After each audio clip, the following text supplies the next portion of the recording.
So you said something, like this issue about change. And in the book, you have this beautiful selection where you describe a moment in which in your life, you thought, as you looked at yourself, you saw a statistic.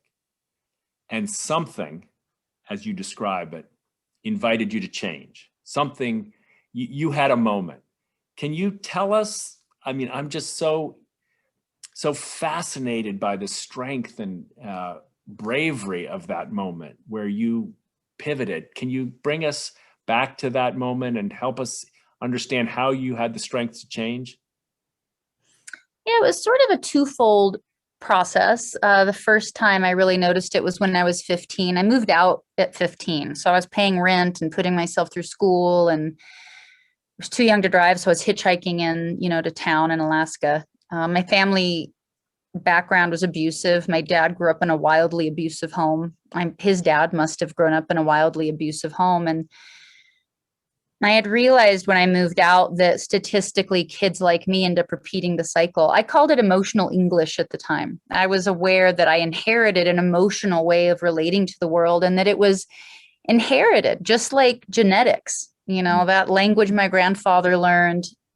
My dad knew it was painful. He didn't like being abused, obviously, as a kid. But nobody can operate in a vacuum. So he went away to Vietnam. He acquired more trauma. He became, married and then suddenly a single dad when my mom left.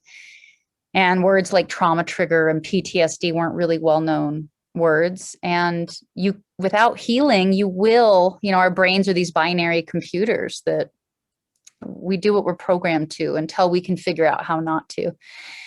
And so my dad repeated the cycle, much less so than his childhood. And so I was looking at that at 15 and going, I don't want to be a statistic. Is it hopeless for kids like me? Was I already programmed? Can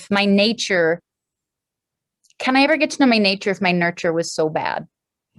And I was very optimistic and very tenacious and thinking maybe I could find a way where I wouldn't become a statistic. And I did really good. I started taking notes. I had this little notebook I called my happiness project. I looked at things like what I called emotional English. And, I can't go to college to learn a new emotional language. I knew I could go to college to learn actual Spanish or another language, but not a new emotional language. And that bothered me.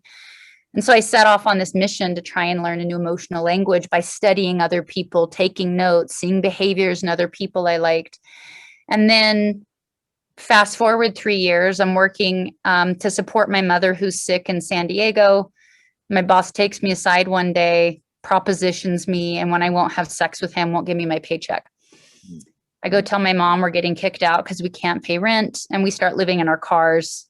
My mom goes to Alaska eventually, and I think I'm going to turn it around and figure it out, but it just kept getting worse. And I ended up homeless, shoplifting a lot, massive panic attacks, agoraphobia, really significant challenges. And I was stealing a dress one day in a dressing room, and I saw my reflection, and I was like, I am a statistic.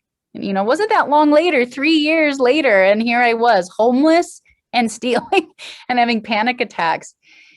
And it didn't take, much intelligence to realize I would end up in jail or dead. And sometimes when your back's against the wall like that, the decisions become very clear. I don't even know if it takes a lot of strength.